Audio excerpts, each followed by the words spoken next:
At the U.S. Department of Agriculture, we've canceled a $300,000 contract educating on food justice for queer and transgender farmers in San Francisco. A similar contract we canceled in New York, again, educating transgender and queer farmers on food justice and food equality. I'm not even sure what that means, but apparently the last administration wanted to put our taxpayer dollars towards that. We canceled a $600,000 contract out of Louisiana that was studying the menstrual cycles of transgender men, a $600,000 contract. We canceled another contract out of a university in the middle of the country that focused on getting more diversity, equity, and inclusion into our pest management industry. Again, these are nonsensical. It makes zero sense to use taxpayer dollars to fund these. I know these are just a few examples of the hundreds and hundreds that we have found. A clear case of fraud was with the Small Business Administration, where they were handing out loans, $330 million worth of loans to people under the age of 11. I think the youngest, Kelly, was a 9-month-old who got a $100,000 loan. That's a very precocious baby we're talking about here.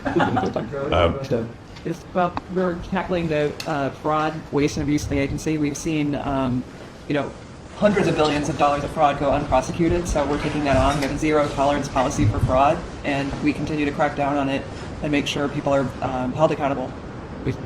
That's amazing. And you have a lot of that here. You found far too much of it. It's a pure fraud.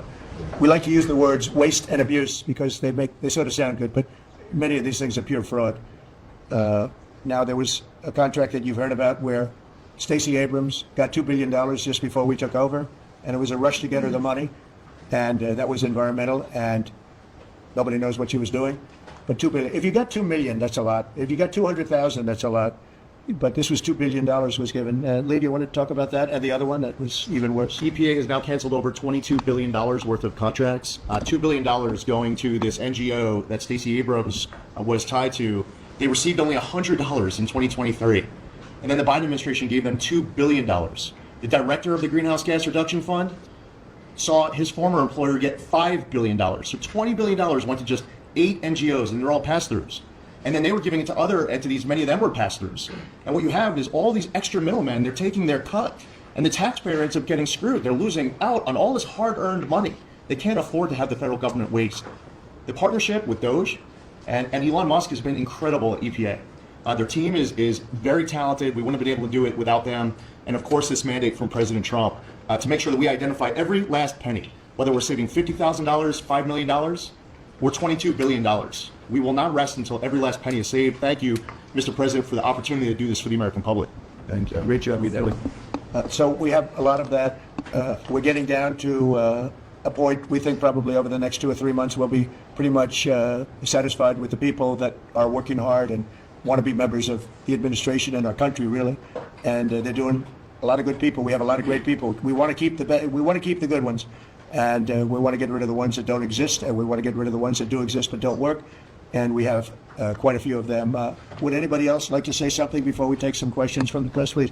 Doug Collins. Yeah, that's right. I think one of the things that you've always told me is take care of our veterans, and that's what we're doing at the VA. And one of the things is you also have to know who your boys are. You have to know the very facts who you are. We're 470,000 roughly when we started this, larger than the active duty Army, when you think about that in the perspective. But however, this is an interesting point. When I first got there and we started looking at this, how you take care of people, we didn't have an HR system that could actually give us a rundown on who actually was working where.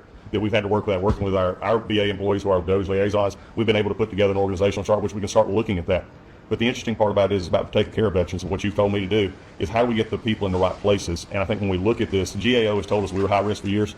The previous administration put literally tens of billions of dollars and tens of thousands of employees over the last 4 years, and we saw our statistics basically stay the same or go down. Backlogs went up. Maybe the question is not money and employees anymore. Maybe it's the organization and how we effectively deliver for the American people. That's what we're going to do. Well said. And one thing I want to add to it, it is not necessarily a very popular thing to do. You're talking about employment, you're talking about people and the lives of people. And yet, I think the American public understands we're trying to save our country and make our country great again. I mean, you could say it, but we're trying to save our country from this extraordinary thing that was happening. What they were doing to our country was just a horrible thing. And I have no idea how it plays out in the public. I guess you see poll numbers that are very good numbers, but I don't know what that means long term. But it's something that has to be done. If we don't do it, we're not going to have much of a country left, so we have to do it. So we're doing things that I think a lot of presidents wouldn't be inclined to do, but we're doing it to really, I don't want to use cliche. I don't want to say we're doing it to make America great again, because I say that on the campaign trail, but there's really no other words that can express it better than that. We're doing it to help our country, and our country was riddled with fat. like no country probably anywhere in the world, and we're getting rid of the fat. And at the same time, we're going to be bringing in millions of very good, high-paying jobs, and we're going to be taking in a lot of money. Our country's going to be very strong. We've been ripped off by every country in the world, friend and foe. We were taken advantage of like nobody's ever seen. And you saw what happened today with Venezuela. We did something with Venezuela, which is long in the making, and it's very substantial. And we'll be announcing cars very shortly, and we already announced steel, as you know, and aluminum. We'll be announcing pharmaceuticals at some point in the not too distant, because we have to have pharmaceuticals. We don't make pharmaceuticals anymore in our country. And if we have problems like wars or anything else, we need steel, we need pharmaceuticals, we need aluminum, we need a lot of these things that we sort of don't make anymore, and yet we're equipped to do it all. So we'll be announcing some of these things in the very near future, not the long future, the very near future. And it'll bring in billions of dollars, billions and billions, and it'll bring in, maybe more importantly, jobs. It'll protect the jobs we have, and it's going to be really quite amazing. Chris, did you have something to say? Yes, Mr. President. I want to say energy is the infrastructure that makes our country run and drives our national security. The Biden administration grew my department, the Department of Energy, by 20% and expenditure much more than that, all in an effort to reduce the production of energy in the United States and to make energy more expensive. We are stewards of the American taxpayer dollars, right? That's the job of everyone around this table, led by you. We want to reverse that trajectory and care about every dollar an American taxpayer gives us, and are we using it for the benefit of Americans? Let me tell you one thing, huge growth in expenditures, huge growth in employee count. Puerto Rico, an American territory, had its electricity grid destroyed. They had billions of dollars in the Department of Energy to help Puerto Rico, yet they didn't spend that money, because that money would have meant more energy, more jobs, more prosperity in Puerto Rico. They wanted to have them as a poster child of wind and solar. This island should run on wind and solar. That just doesn't work. But they cared about politics more than the American people, and they didn't treat the dollars like they were their dollars. This table, the team you have assembled, we're treating the American dollars like they're our dollars. Yes, thank you. You're doing a great job on energy, by the way. We have things happening with energy that will knock your socks off. A really amazing job. Howard, you want to say a couple of words? Well, what is so exciting is April 2nd is just around the corner, and that's American Liberation Day. That's the day when the rest of the world starts to treat America with respect. And your leadership, understanding how the rest of the world treats us and what balance and what fair trade finally is going to be, is going to take care of America. It's going to launch the External Revenue Service to start to build the power and prestige of America back. And I'm honored to be helping you on that course. Too interesting term, right? The External Revenue Service. We're going to take in a lot of money from the outside, and that's going to keep our taxes low, and I think getting a lot lower. It's going to be a lot of money, and that will, the external will take care of the internal to a large extent. So I think it's going to be a beautiful transformation. Linda, you might say a couple of words. You've done so amazing. It's a 50% cut. And more importantly, we want to bring education into the states. We're at the bottom of the pack, but we're the most expensive per pupil. And we want to bring education back to the states where they can teach the students lovingly with their parents and with the boards and everything else. And they'll be every bit as good as these other countries. These individual states will do a phenomenal job. Want to say something? Yes, sir. And if we think about education, if we don't address the issues in education now and start getting our scores up, what are we going to find our next generation after that? Where are our engineers, our doctors, our lawyers, our scientists, our AI and technical experts going to come from? We will go farther and farther down, and with everything else we're doing within our country, building manufacturing, bringing all of that back, if we don't educate in the best way we can, we will be lost. And those generations will be lost. It is, I think, the cornerstone of our culture and what we need to focus on. And so by having education at the best place where it can be, which is at the states, the local levels, with governors, with best practices and tools, which I hope the Department of Education can help supply for them, we'll do it. And Linda, as you know, the SBA has taken over her student loans, which is a lot of loans. It's a big job. And Kelly, we appreciate that. You're going to do fantastically well. And Bobby is going to be taking over their various medical aspects and health aspects of the educational process. So, and he's going to do a fantastic job of it. So thank you, man. Thank you, Mr. President. I just say that I'm very grateful to you and very grateful for the partnership with Doge, the Elon. We've identified extraordinary ways in my department and HHS. The expenditures, the budget of HHS during the Biden administration went up by 38%. The employees went up by 17%, and healthcare went down. We have 40 comms departments. We have 40 procurement departments. We have 40 IT departments, and we have 40 procurement, HR, none of them talking to each other. We are, with Elon's help, eliminating the redundancies. We are streamlining our department. We're going to go back to providing gold standard science. We're going to get the money to the scientists and to the patients rather than to the administrators and to the bureaucrats. And we're going to restore gold standard science, and we're going to make America healthy again. And thank you very much. It's great. If you might, Madam Secretary, say a little bit about what's happening and how well we've done at the border. Sir, this last week I was in Arizona, California, Alaska, and Florida, and CBP literally has almost 100% operational control of the border, which means that our country is secure and that we know who's coming into this country and that they love our country and they want to help keep it great into the future. We are, in the month of March, the last couple of weeks, increased our deportations by 50%. So we're now not even just getting the worst of the worst out. We're making sure that there's consequences for being here and committing crimes in our communities. And the numbers are continuing to escalate and to go up. Sir, this week I'm headed down to El Salvador. I'll be in the prison where we sent PDA members. I'll be meeting with the president and also Colombia and Mexico and talking about building these relationships so that we can continue to get people out of this country that don't belong here and take them home. And also, you had talked to me about sending the message worldwide about the fact that people shouldn't be coming to this country and they shouldn't be coming here illegally. So we are in several other countries around the world with a message right now that's saying, if you are thinking about coming to America illegally and coming here, don't do it. You are not welcome.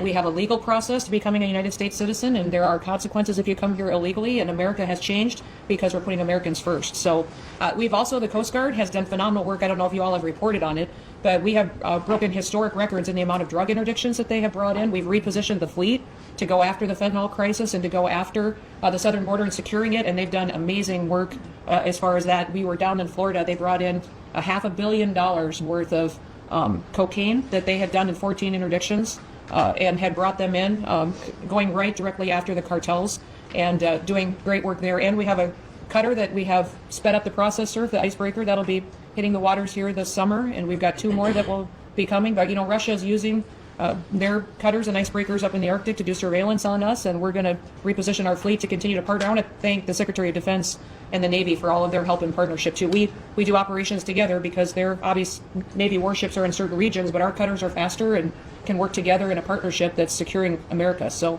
and we're going to eliminate FEMA. So we've got a lot to do, but it's all good, and we're working hard, and we're going to make sure that we're continuing to do exactly what you promised. Great job.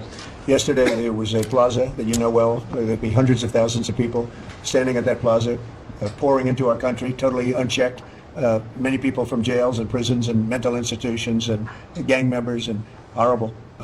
And they just pour into our country. Yesterday, I was speaking to somebody, I was checking on the border, and they said there was literally nobody in this massive plaza. You know, we're talking a plaza that would hold hundreds of thousands of people. There was literally nobody there. There was one person sweeping it, but there were no people. It's been amazing. It's been an amazing transformation very quickly, and we're getting the bad ones out first, and we're taking them out. And there's some really bad ones, murders of more than one people. At least 50% murdered more than one person. This is the people that we're letting into their open border policy. It was terrible, but I want to just congratulate you and Tom Holman on the job you've done. You've been, Boston this weekend, hundreds of dangerous criminals were removed, 4 killers taken out of the country just by what they did in Boston this last few days. Yeah, and these are killers that there's no reasoning. It's not like, oh, let's talk them out of it. These are stone cold killers. They don't care. They don't even think about it. They kill somebody. They go to sleep. They wake up. They don't even remember they killed them. These are bad people that should have never been allowed into our country. Pam is doing such a fantastic job. I thought maybe you could say a few words. Thank you, President. As far as we are hearing a lot about fraud, waste, and abuse, a lot of waste and abuse, but there is a tremendous amount of fraud. And Elon, thank you for your partnership. Thank you for your team. You have uncovered so much fraud in our government, and we will prosecute you. We have an internal task force now working with every agency sitting here at this table. And if you've committed fraud, we're coming after you. Thank you, Elon, for that. On the violent crime level, thanks to President Trump's directive, we are seeking the death penalty again. So all of these horrible, violent criminals that you're hearing about around the country, they will face the death penalty federally within our country. And the drug dealers need to get out of here because we are coming after you. We're going to have 94 great U.S. attorneys around this country, and everyone will be prosecuted to the fullest extent of the law. Thank you. Thank you, President. It's your directive. I couldn't have said that better. That's very good. That's very good. She's doing a fantastic job. Thanks, Pam. Do you have any questions, please? Mr. President. Yeah, please. Mr. President, what can states do now to implement your Department of Education executive order? Well, I think what's going to happen is we are cleaning out a lot of things like the loans, student loans, which will be handled very professionally by people that do that.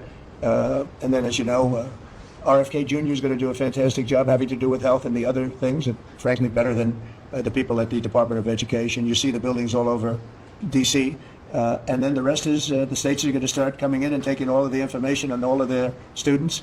And I think a lot of that information is going to be shipped to different states like Iowa, like Indiana, like so many. They're so anxious to get, they're calling us, and they're so anxious to get it. We'll be shipping the records of the children that they're taking care of, that they want to take care of, and the process will begin. And I think it won't be that long before the states will be really running the Department of Education. Our teachers are going to be taken very well care of. And I said, personally, I don't care union, non-union, it doesn't matter. Teachers are so important to this country and to me. And we're going to take great care of our teachers. And I know it's very important to Linda. So I think you're going to see a tremendous change very quickly having to do with education. And the process has already begun, very strongly begun. I think we've done, in whatever it is, 8 weeks. People are amazed at how much we've done in terms of the safety of the country. In fact, I would like to ask maybe Marco to say a few words on what's happening with respect to, in particular, Russia, Ukraine, where we have some pretty good news. I think we want to get it stopped. We're losing 2,500 young people, and these are Russian and Ukrainian people largely. And they're not American people, but on a human basis, we want to get it stopped, and we want to stop spending billions and billions of dollars to a country that we think it's time. And we're doing pretty well. Marco, do you want to say something? Yeah, Mr. President, first of all, I think the American people should be proud that we have a president that's promoting peace and the end of conflict on this planet. This is a war that's gone on for 3 years, as you pointed out, that, as you rightly pointed out, would have never happened had you been president, but now it's here, and it needs to be brought to an end. There is no military solution to this war. It has to end through negotiation. And there's only one leader in the world that's capable of bringing two sides to a table, and that's our president, the President of the United States, President Trump. And that's what he's done.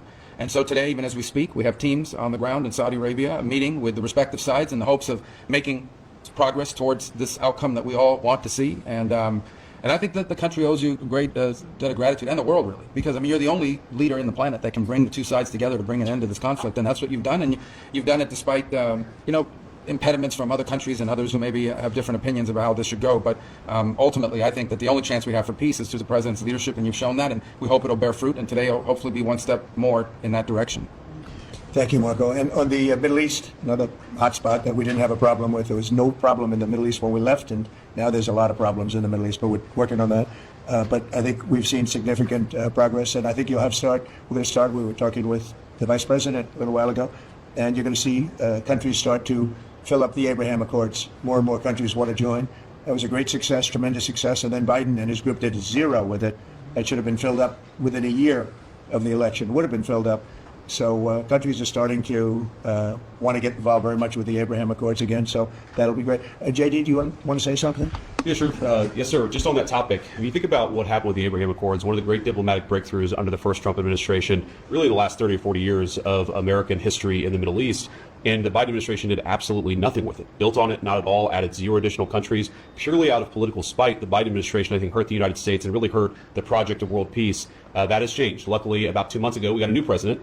And that president has given us the task of building out the Abraham Accords, adding new countries to it. And really what you see is a lot of these countries that have historical, ethnic, or religious hatreds want to build. They want to build new artificial intelligence. They want to build new real estate projects. They want their citizens to become rich and prosperous and peaceful. And they're setting to the side some of those old hatreds under the leadership of President Trump. So it's early, but we made a lot of progress, and we'll keep on making progress, sir. Thank you, JD. One of the things that's very important, I think, to mention, I saw a show yesterday, and they had a Democrat congressman on. It was on Fox. And he said, well, President Trump said prices would be coming down, and instead he's focused on other things. Well, we are focused on a lot of other things, like peace, like all of these companies that are moving in and jobs. But what he didn't say is that prices have come down very substantially. And if you look at when I came in, after 1 week, they were screaming at me about eggs. Eggs had nothing to do with me, but they were through the roof, and you couldn't get them.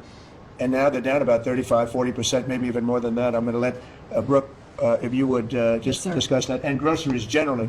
Prices are coming down, and energy prices are coming down. And I hope the Fed lowers interest rates, and then you're going to see interest rates coming down, and I'll have you speak about that in a second, Scott. Brooke, go ahead. Well, sir, thank you. I think the first thing that's really remarkable to note is that the prices of eggs under the 4 years of Joe Biden increased 237%.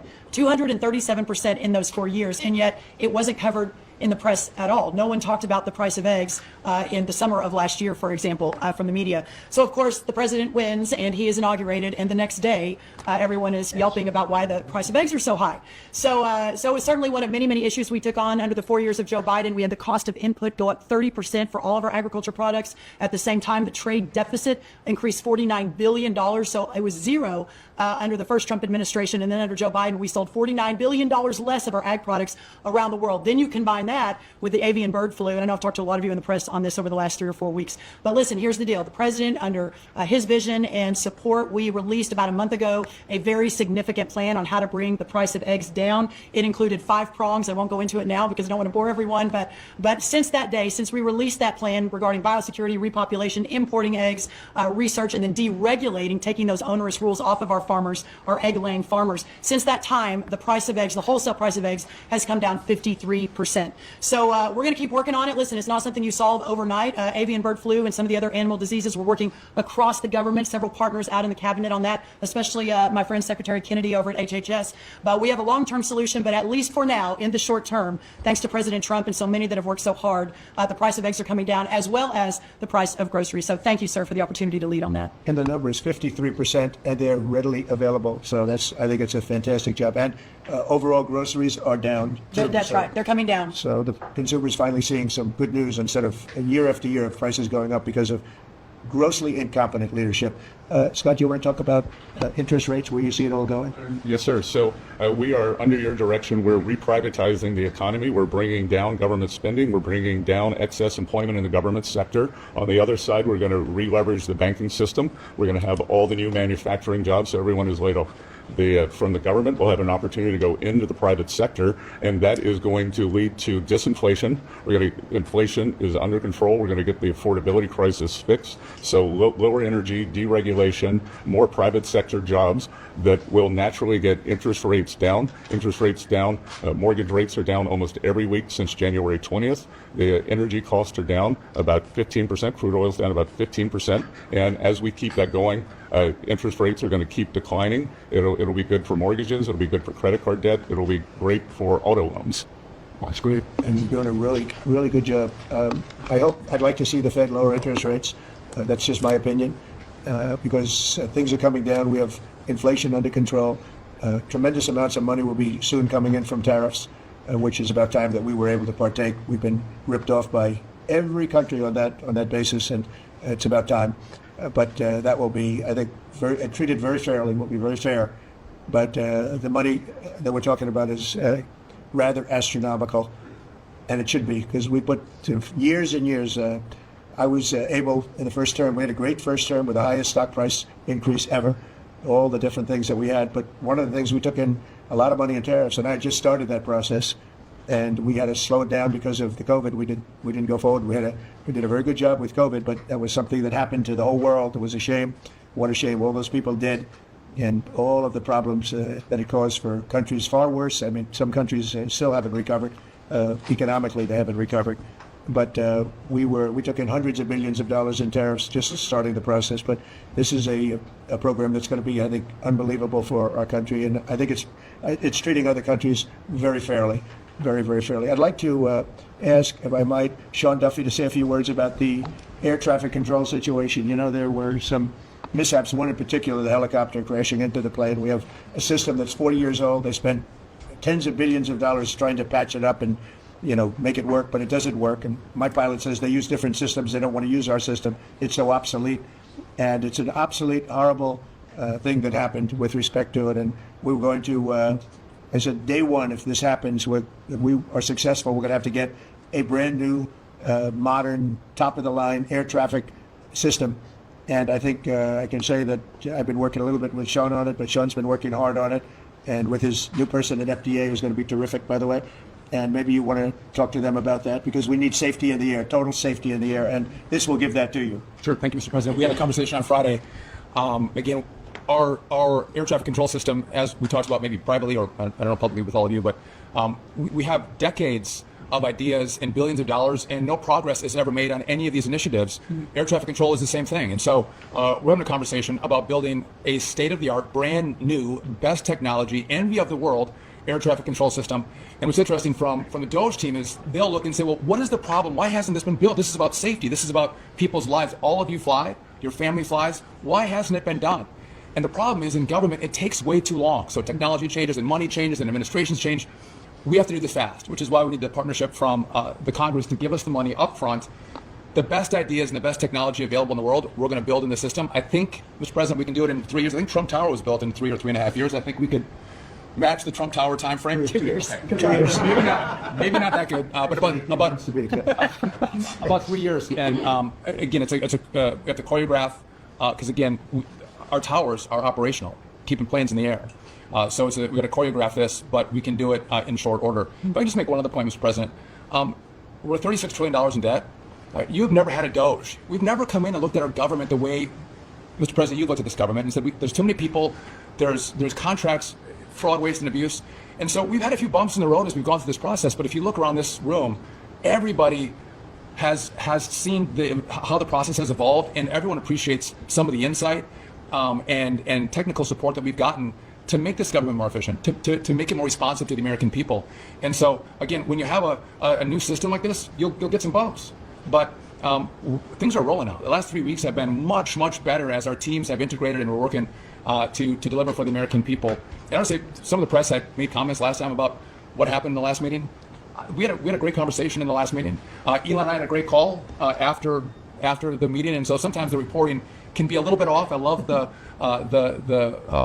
analysis that you guys do when you're not in the room. But I just note that we're working well together, Mr. President, and the whole team here is working well together. Well, actually, we decided to see you after the cabinet meeting instead of before, and I think that's nice. But if you think about it, I guess never in history has anybody invited you to a cabinet meeting, and we're very open and transparent. And we had a very good meeting today. So, I mean, you're standing here, you're seeing what the result of the meeting is. I think we're doing an amazing job for essentially 8 weeks on the job. I think it's there's never been anything like it. Did you have a question, please? Two actually, if you don't mind. Thank you for having me. Thank you. We appreciate it. One, actually, to follow up on the Attorney General's comments and then one for you.